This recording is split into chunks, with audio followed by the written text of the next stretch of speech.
কোনো সাহায্য কোনো ধনৰাশি বাজেটত ধাৰ্য কৰা আমি দেখিবলৈ পোৱা নাই সেইটো কিন্তু অন্যায় হৈছে বাকি ইউনিভাৰ্চিটিজবিলাকক যেনেধৰণে আসলে 100 কোটি টকাৰ তেওঁলোকে পেকেজ দিছে ঠিক তেনেকৈ আসলে কটন ইউনিভাৰ্চিটিও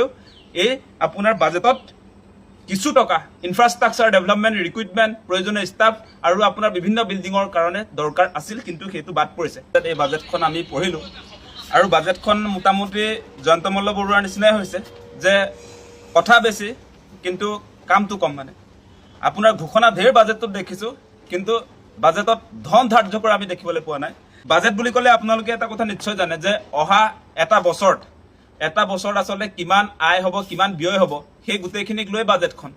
আৰু সেই বছৰটোৰ গোটেই কথা বতৰাবিলাক বাজেটখনৰ ওপৰতে ডিপেণ্ডেণ্ট বাজেটত নাথাকিলে আচলতে সেই কামখিনি যে নহয় বুলি কয় সেইটোৱেতো হ'ব এতিয়া বাজেটত যিহেতু ধনটো নাই তেনেহ'লে সেই ঘোষণা কৰা প্ৰতিখন জিলাৰ মেডিকেল কলেজবিলাক মানে নাই নহ'ব ঘোষণাহে হ'ব আজি আপোনাৰ প্ৰতিখন জিলাত যে যি আচলতে চিকিৎসা মহাবিদ্যালয় বা আপোনাৰ ইউনিভাৰ্চিটি বা অভিযান্ত্ৰিক মহাবিদ্যালয়ৰ কথা যে কৈছে সেইবিলাক মানে ঘোষণা কাৰণ বাজেট নাই গতিকে এই বাজেটখনৰ পৰা আমি দেখিছোঁ যে ৰাইজৰ আশা আকাংক্ষা ইয়াত আচলতে প্ৰতিফলন হোৱা নাই গতানুগতিক এখন বাজেট পূৰ্বৰ বাজেটবিলাকো দেখিছোঁ কিছুমান আচলতে তেওঁলোকৰ এনেকুৱা কিছুমান চাগে মানুহক লৈ বাজেটখন প্ৰস্তুত কৰে কিছুমান অলংকাৰ লগাই কথাবিলাক শুৱলাকে ক'ব আৰু সাধাৰণ ৰাইজে ভাবিব যে এইবাৰ অসমখন সঁচা সঁচুকীয়া সলনি হৈ যাব তেনেকুৱা এটা ধাৰণা দিব খুজিছে কিন্তু এই বাজেটখনৰ জৰিয়তে সঁচা সঁচুকীয়া ৰাইজৰ কোনো ধৰণৰ আশা আকাংক্ষা আচলতে পৰিপূৰ্ণ নহয় সেই কথা বতৰাবিলাক আমি দেখিছোঁ গতিকে এই চৰকাৰ দিনত আমি দেখিছোঁ এই 10 বছৰে বিভিন্ন বাজেট দেখিছোঁ আমি বিত্তমন্ত্ৰী অজন্তা নেওগৰ দিনত উত্থাপন হোৱা বাজেটসমূহ দেখিছোঁ আৰু কাৰ্যক্ষেত্ৰত বাজেটবিলাক ৰূপায়ণ হয় নে নহয় সেই কথাটো আমি চাব লাগিব আপোনালোকে নিশ্চয় জানে যে বাজেটত ধাৰ্য কৰা হয় ধন কিন্তু সেই বাজেটত ধাৰ্য কৰা ধনৰাশি কিন্তু আপোনাৰ কাৰ্যক্ষেত্ৰত কোনো কাৰণতে আমি ৰূপায়ণ হোৱা আমি দেখা নাই বহু সময়ত আমি দেখিছোঁ যে বাজেটত যি ধন ধাৰ্য কৰা হয় ডিপাৰ্টমেণ্ট ৱাইজ সেই ধাৰ্য কৰা ধন মন্ত্ৰী আমোলা আৰু বিধায়কৰ পকেটতহে সোমায়গে যাৰ কাৰণে ৰাইজৰ সমস্যাবিলাক সমাধান নহয় সেই কথা বতৰাবিলাক আমি দেখিছোঁ আৰু মূল কথাটো হৈছে আপোনালোকক মই ইতিমধ্যে কৈছোঁ যে আমি কৃষক মুক্তি সংগ্ৰাম সমিতি ৰিপ্ৰেজেণ্ট কৰোঁ গতিকে কৃষি চেক্টৰত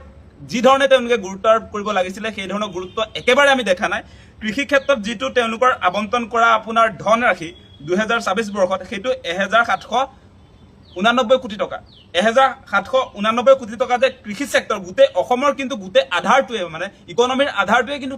কৃষিক বাদ দি কোনো কাৰণতে অসম আগুৱাই নাযায় সেইকাৰণে কৃষিক গুৰুত্ব দিবলৈ আমি সদায় কৈ থাকোঁ কিন্তু বাজেটত আপোনালোকে দেখিব যে 1789 কোটি টকা কেৱল ধাৰ্য কৰিছে ইয়াতকৈও বহু কোটি টকা কিন্তু বড়োলেণ্ড যিটো আচলতে বড়োলেণ্ডক সাহায্য দিছে আপোনালোকে সেই বাজেটখনত আমি লক্ষ্য কৰিছোঁ যে উচ্চ শিক্ষাৰ কাৰণে 3798 কোটি টকা যি ধাৰ্য কৰা হৈছে সেই ধনৰাশি মানে যথেষ্ট পৰিমাণে কম হৈছে আৰু আপোনালোকে নিশ্চয় লক্ষ্য কৰিব মানে উচ্চ শিক্ষাৰ কাৰণে আচলতে চৰকাৰখনে যি ধৰণৰ গুৰুত্ব আৰোপ কৰিব লাগিছিলে সেই গুৰুত্ব আমি তেওঁলোকৰ বাজেটখনত দেখা নাই কাৰণ সেই উচ্চ শিক্ষাৰ কাৰণে যিমান বাজেট প্ৰয়োজন হয় যিমান ধন প্ৰয়োজন হয় ইয়াক আচলতে বহুত কম পৰিমাণে ইয়াত ধাৰ্য কৰা আমি দেখিছোঁ বিকশিত অসমৰ শিক্ষা সংস্কাৰ বুলি কোৱা হৈছে বিকশিত অসমৰ বাবে শিক্ষা বুলি কোৱা হৈছে তাত কিন্তু আমি দেখিছোঁ ইউনিভাৰ্চিটিজবিলাকত যিমান আচলতে গুৰুত্ব সহকাৰে লৈ যি ধৰণৰ ইনফ্ৰাষ্ট্ৰাকচাৰ ডেভেলপমেণ্টৰ কাৰণে আচলতে ধন ধাৰ্য কৰিব লাগে ৰিক্ৰুইটমেণ্টৰ কাৰণে যিমান পৰিমাণৰ ধন ধাৰ্য কৰিব লাগে সেইখিনি আমি এই আচলতে বাজেটখনত আমি দেখিবলৈ পোৱা নাই ইয়াত আমি দেখিছোঁ যে ডিব্ৰুগড় ইউনিভাৰ্চিটিৰ কথা উল্লেখ আছে তেওঁলোককো 100 কোটি টকা প্ৰদান কৰিব আমি দেখিছোঁ শিৱসাগৰ বিশ্ববিদ্যালয় জগন্নাথ বৰুৱা বিশ্ববিদ্যালয় নগাঁও বিশ্ববিদ্যালয় উত্তৰ লখিমপুৰ বিশ্ববিদ্যালয় কোকৰাঝাৰ বিশ্ববিদ্যালয় বঙাইগাঁও বিশ্ববিদ্যালয় গুৰুচৰণ বিশ্ববিদ্যালয় প্ৰতিখনলৈ পৰ্যায়ক্ৰমে 100 কোটি টকা তেওঁলোকে দিয়াৰ কথা ইয়াত উল্লেখ কৰিছে যদিও আমি দেখিছোঁ যে আজি এই আমাৰ গুৱাহাটীতে থকা কটন বিশ্ববিদ্যালয় তেওঁলোকৰ আচলতে আপোনালোকে জানে তাৰ ছাত্ৰ ছাত্ৰীসমূহে দীৰ্ঘদিনৰ পৰা আচলতে ইনফ্ৰাষ্ট্ৰাকচাৰ নাই বা আপোনাৰ প্ৰয়োজনীয় ষ্টাফ নাই আচলতে ডিপাৰ্টমেণ্ট ৱাইজ কিমান মানে ফেকাল্টিজ লাগে সেইবিলাক যে নাই সেই অভাৱ অভিযোগৰ কাৰণে তেওঁলোকে বিভিন্ন সময়ত প্ৰতিবাদ কৰিবলগীয়া হৈছে কিন্তু কটন বিশ্ববিদ্যালয়ৰ ক্ষেত্ৰত এই বাজেটখনত ধন ধাৰ্য কৰাৰ কথাটো আমি এতিয়ালৈকে ইয়াত দেখিবলৈ পোৱা নাই বিভিন্ন ইউনিভাৰ্চিটিক দিয়া হৈছে প্ৰতিখনক দিয়াৰ প্ৰয়োজন আছে আৰু কটন বিশ্ববিদ্যালয় ইয়াত থাকি গৈছে ঐতিহ্যপূৰ্ণ কটন কলেজক মুখ্যমন্ত্ৰী হিমন্ত বিশ্ব শৰ্মাই মানে গোটেই ভাৰতৰ আটাইতকৈ গুৰুত্বপূৰ্ণ এখন ইউনিভাৰ্চিটি হিচাপে প্ৰতিষ্ঠা কৰাৰ কথা কৈছিলে কিন্তু কটন কলেজক কিয় আচলতে এই 2024 বৰ্ষৰ বাজেটত ইমানবোৰ সমস্যা থকাৰ পাছতো আপোনালোকে নিশ্চয় দেখিছে যে 27টা বিভাগৰ পৰা নামি আহি কেৱল ইয়াত 7টা বিভাগলৈ এতিয়া আচলতে এই পাঠদানৰ ব্যৱস্থা সেই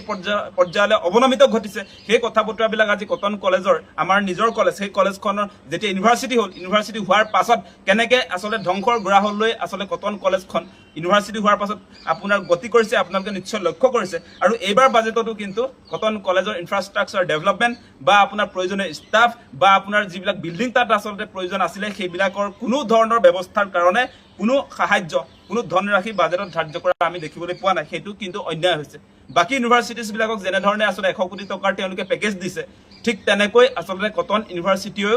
এই আপোনাৰ বাজেটত কিছু টকা ইনফ্ৰাষ্ট্ৰাকচাৰ ডেভেলপমেণ্ট, ৰিক্ৰুইটমেণ্ট, প্ৰয়োজনীয় ষ্টাফ আৰু আপোনাৰ বিভিন্ন বিল্ডিঙৰ কাৰণে দৰকাৰ আছিল, কিন্তু সেইটো বাদ পৰিছে।